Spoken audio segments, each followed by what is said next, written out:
사랑의 하나님, 죄와 허물로 죽었던 저희들 하나님께서 긍휼히 여기사 하나님의 자녀로 불러주시고 야곱이 태어나기도 전에 예레미야를 어머니의 태중에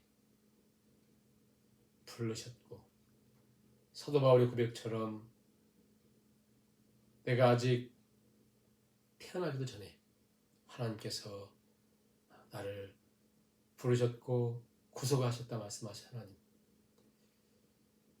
우리 허물과 부족함에도 불구하고 하나님께서 자녀 삼아주셨고 지금까지 인도하신 하나님, 우리로 겸손히 하나님을 의지하며 하나님으로 힘을 삼고 사는 백성이 복이 있고 그 삶만이 남는 삶이요 이익의 삶이요 복된 삶인 것을 기억하며 이 하루도 하나님과 함께 복된 걸음을 걸어가는 저 모든 성도들 될 수 있도록 주께서 함께 하시고 오늘도 말씀 가운데 인도해 주시기를 간절히 바라오며 예수님의 이름으로 기도하옵나이다. 아멘. 찬송가 382장 찬양을 드리겠습니다. 너 근심 걱정 말아라 주 너를 지키리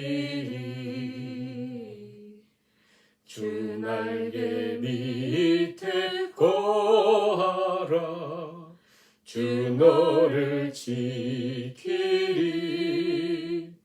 주 너를 지키리 아무 때나 어디서나 주 너를 지키리 늘 지켜주시리 어려워 낙심될 때에 주 너를 지키리 위험한 일을 당할 때 주 너를 지키리 주 너를 지키리 아무 때나 어디서나 주 너를 지키리 늘 지켜주시리 어려운 시험 당해도 주 너를 지키리 구주의 품에 거하라 주 너를 지키리 주 너를 지키리 아무 때나 어디서나 주 너를 지키리 늘 지켜주시리 아멘. 하나님 말씀 창세기 32장 1절 2절 두 절만 말씀을 같이 봉독하시겠습니다.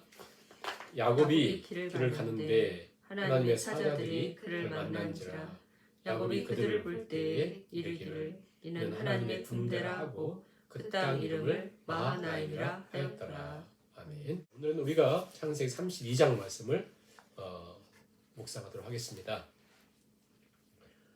야곱은 창세기 29장 30장을 통해서 저 바다나람 라반 밑에서 정말 한 20여 년 동안 산전수전 공중전 다 겪었습니다. 어디서 듣지도 보지도 못했던 자매 사기 결혼 당하기도 하고 그래서 아내를 얻기 위해 14년 동안이나 머슴살이를 하고 또 죽으라고 일을 하는데 사기꾼인 라반 장인이면서 외삼촌인 라반 밑에서 그 삭슬 10번이나 속임을 당하기도 하고 누구에게 도움을 구할 수도 없어요. 경찰한테 신고하겠습니까? 누구한테 요청할 수도 없어요. 아마 그런 상황에 누구라도 처하면 어떻겠어요? 아마 어떤 사람은 극단적인 선택을 하기도 하고 예? 아무튼 이상한 행동도 하고 막 그럴 거 아니에요. 그런데 31장에 보는 것처럼 야곱의 고백을 보세요. 하나님이 놀랍도록 친히 함께하사 하나님 약속을 이루셨습니다. 그래요. 근데 이제 그러면서 이제 하나님이 극적인 개입하심으로 추격하는 라반과 화해를 하잖아요. 화해를 하고 이제 새롭게 출발하는 것이 오늘 32장이에요. 이제 큰 문제들이 이제 끝났어요. 그럼 이제 끝나는 거예요. 아니 인생은 문제가 겹겹이 쌓여서 한 문제가 끝나면 큰 파도 지나면 또 다른 파도 오듯이 산을 넘으면 또 다른 산이 있듯이 끝없습니다. 끝없어요.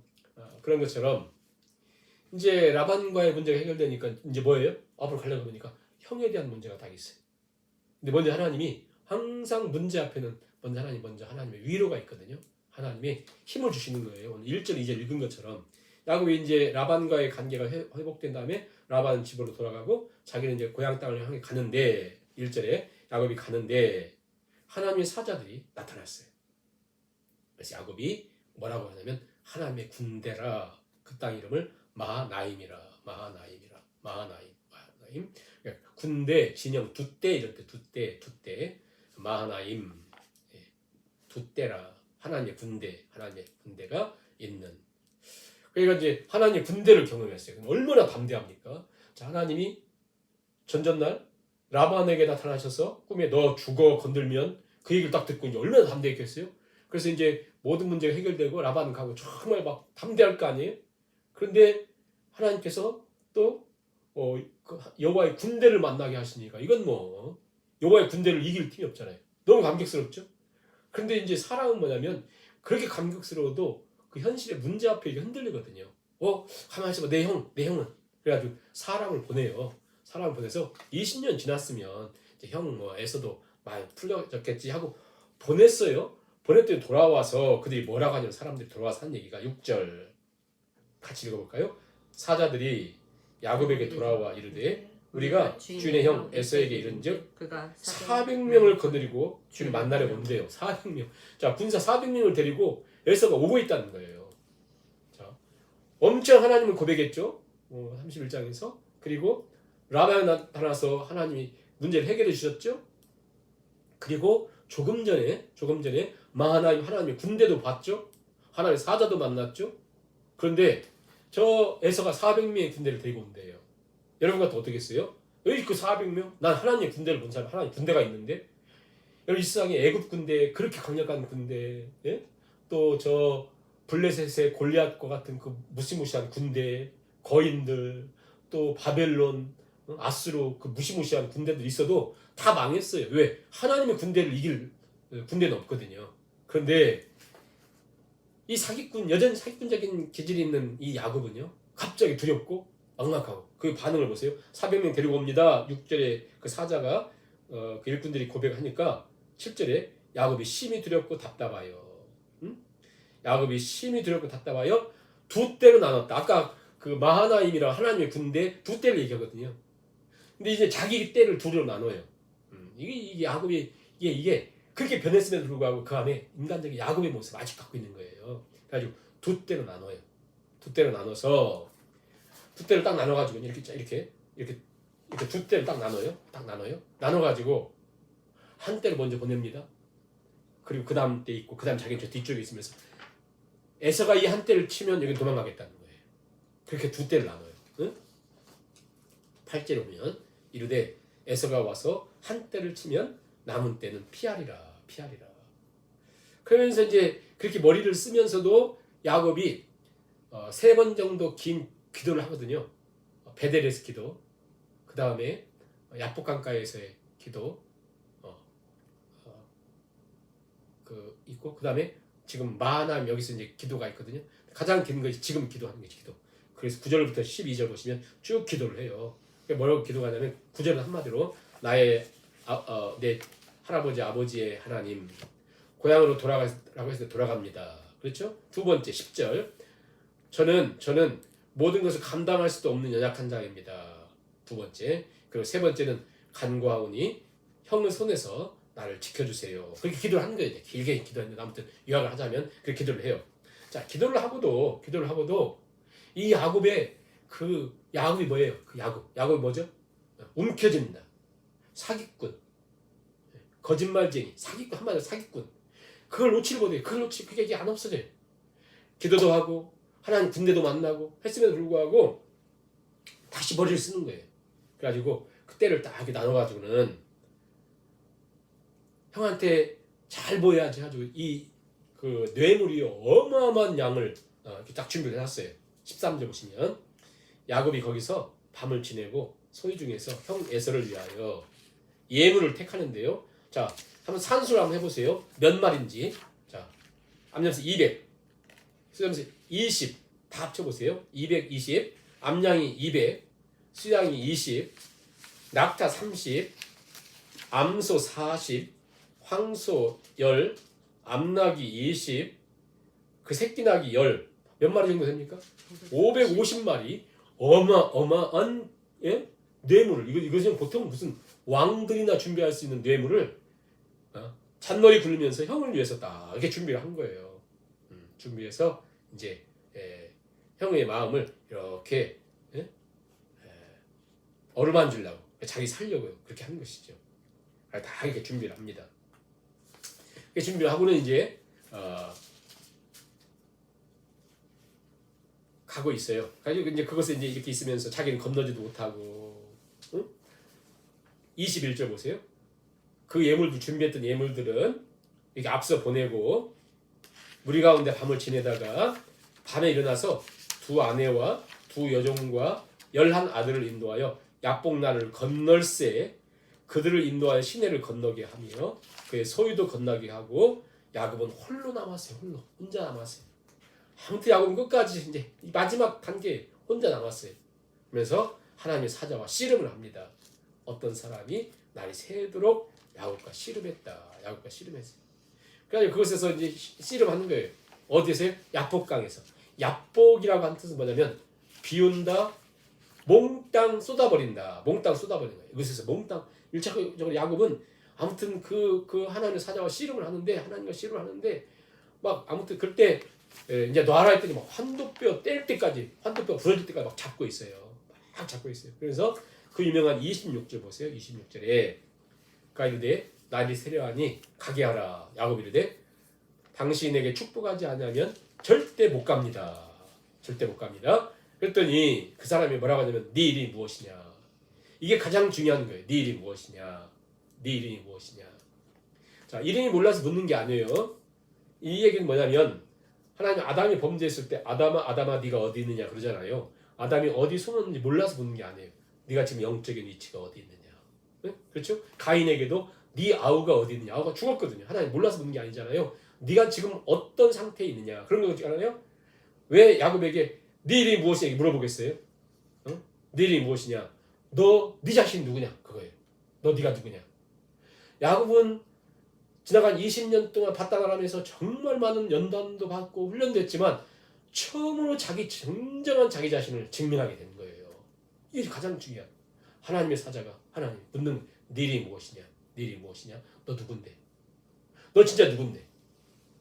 넌 어떤 인생을 살았는데? 너 지금까지 어떤 모습을 걸어왔는데? 너 누구야? 물어보는 거다. 야곱입니다. 야곱입니다. 응? 야곱입니다. 네 이름이 무엇이냐? 야곱입니다. 뭐예요? 야곱입니다. 야곱이라는 뜻이 뭐예요? 붙잡는다. 속인다. 사기꾼. 나는 발뒤꿈치나 잡는 사람. 남들을 뒤통수 치는 사람. 속이는 사람. 사기꾼. 내 인생은 사기꾼의 인생을 살았습니다. 굉장히 긴 이게 바다나람이 20년이 지냈으니까 이런 고백을 진짜 할 수 있게 되는 거예요. 너 누군데? 나 사기꾼이에요. 그게 라반을 진짜 사기꾼이 라반을 만나면서 뭔가 생각하고 고민도 많이 했겠죠. 저 사기꾼 하다가 드디어 지금 하나님이 물어볼 때 너 누군데 했더니 자기 자신이 딱 보여주는 거예요.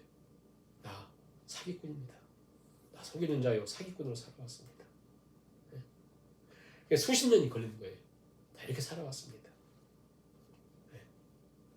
그랬더니 뭐라고 하죠? 사기꾼입니다. 제 야곱입니다. 그랬더니 28절에 그가 이르되 네 이름을 다시는 야곱이라 부를 것이 아니요 이스라엘이라. 이게 국가가 여기서 다짐하거든요. 하나님의 나라, 하나님 백성 이스라엘 이 이름이잖아요. 이 야곱 바로 야곱. 넌 이스라엘이야. 하나님과 겨루 이겼다. 네가 이겼다. 그런데 중요한 건 뭐냐면 여러분 그럼 이제 물어볼게요. 왜 하나님이 이때 야곱의 이름을 이스라엘로 바꿔주면서 네가 이겼다 그랬을까요? 응? 씨름을 잘했어요? 야곱이 힘이 셌나요? 아니면 이 야곱이 꽉 잡았기 때문에 그런가요? 아니면 야곱이 전술과 전략이 아주 뛰어났습니까? 환도뼈가 부러질 만큼 때를 썼기 때문에 그렇습니까? 막 밤새도록 기도했으니까 이렇게 들어주나요? 아니 지금 야곱은 고백하고 있는 거예요. 하나님 나라 지금 여기 있잖아요. 야곱이요. 이 야곱강을 다 비운다. 여기서 자기 지금까지 살아온 한 살 때부터 살아온 모든 사람을 보면서 자기 전생을 고백하는 거거든요. 하나님 나는 사기꾼이고요. 나는 야곱입니다. 야곱입니다. 나는 나면서부터 사기쳤고 형을 속였고 아버지를 속여서 그렇게 하고 삼촌을 속이고 그 못된 삼촌도 나에게는 손들 만큼 난 그런 존재. 나는 끝없이 나의 이기심과 욕심으로 살아왔던 사람. 내 모든 삶은 하나님의 영광을 가로막는 삶이었습니다. 나는 장자권을 원했고 하나님의 편에 서기시를 원했지만 내 삶 전체는 하나님 영광을 가렸습니다. 우리 식으로는 식으로는 이렇게 얘기하는 거예요. 한마디로 하나님 나는 에베소 2장에 있는 것처럼 나의 죄와 허물로 죽은 존재입니다. 그거죠. 나는 죄인 중에 죄수입니다. 사도 바울의 고백이죠. 하나님 저는 야곱입니다. 저는 한마디밖에 할 수 없습니다. 저는 죄인입니다. 저는 죄인입니다. 마치 셋의 아들 에노스 때 비로소 하나님의 이름을 불렀던 것처럼 저는 깨질 수밖에 없는 존재입니다. 죄인입니다. 저는 아무것도 할 수 없는. 여러분 이 세상에 누가 훌륭한 사람인가요? 의인 없는 한 사람도 없고. 아니 내가 막 선교도 열심히 하고 난 훌륭한 사람인가요? 내가 막 누구 섬겨주고 누구 봉사하고 도와주고 나는 훌륭한 사람인가요? 아니 우리 안에는 똑같이 우리는 야곱입니다. 이 고백.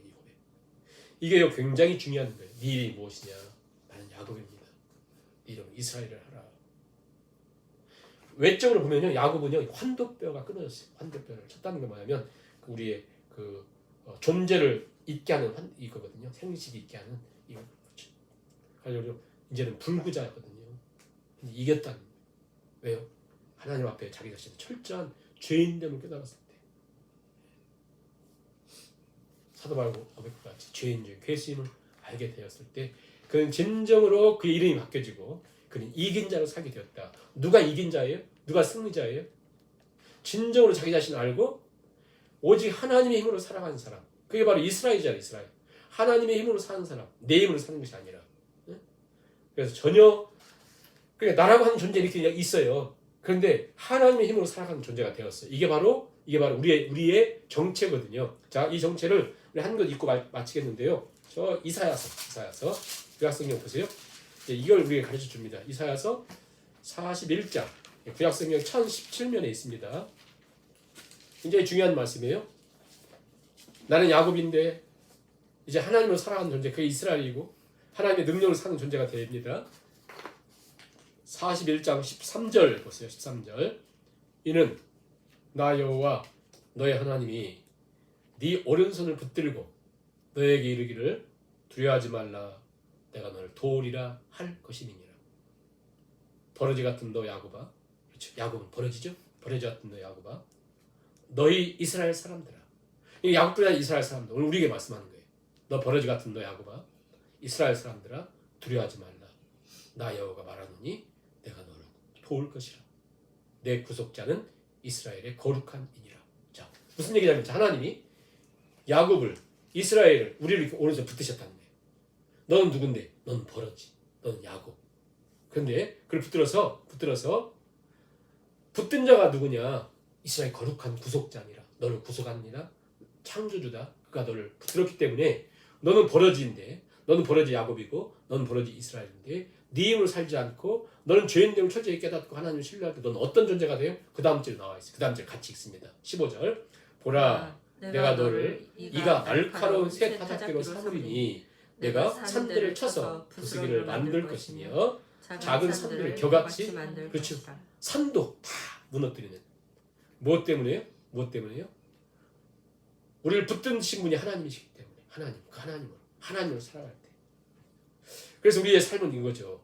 오직 하나님으로 사는 존재. 이제는 절대 당신을 놓지 않겠습니다. 오직 하나님만이 나의 힘입니다. 내 환도뼈를 의지하지 않고 이제는 하나님을 의지하며 사는 존재.